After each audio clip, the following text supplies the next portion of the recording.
Bonjour à tous, que le Seigneur vous bénisse. Je voudrais passer un temps d'exhortation avec vous par la grâce de Dieu et par sa miséricorde et par l'assistance du Saint-Esprit.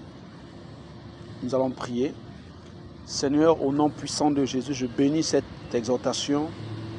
Je bénis toutes les personnes qui vont suivre cette exhortation.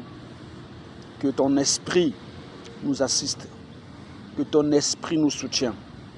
Merci de tout cœur, merci pour l'impact, merci pour des familles, merci pour des foyers qui seront fortifiés au travers de cette exhortation. Je voudrais parler avec vous tous qui me suivez, ou que vous me suivez au bureau, à la maison. Je voudrais parler avec vous sur la gestion de la stérilité, la gestion spirituelle de la stérilité. Plusieurs foyers, plusieurs familles, plusieurs couples se retrouvent aujourd'hui victimes de ce fléau qui gangrène, qui attaque les familles, qui attaque les foyers, qui attaque les couples. Ce fléau de stérilité.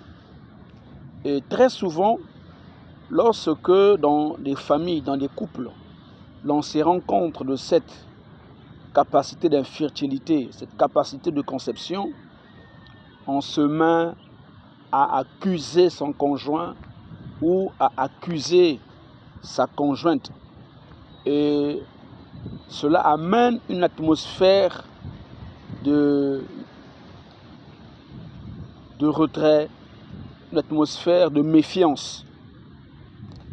Dans une vie, dans un foyer où vous vous rendez compte que vous avez ces difficultés, après avoir essayé tous les moyens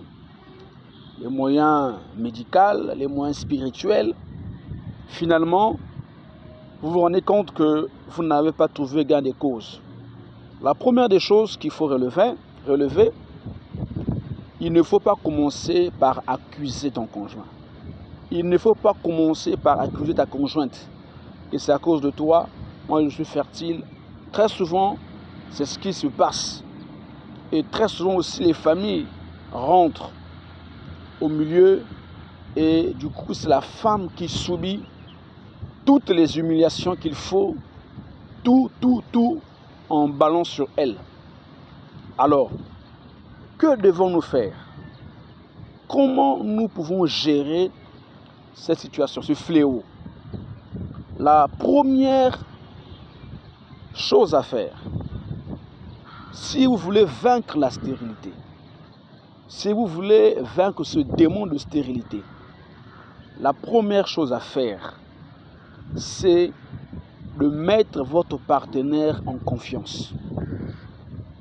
De mettre votre mari en confiance. Le mari doit mettre sa femme en confiance par des paroles fortifiantes, par des paroles encourageantes, par des paroles pleines de force et pleines d'encouragement.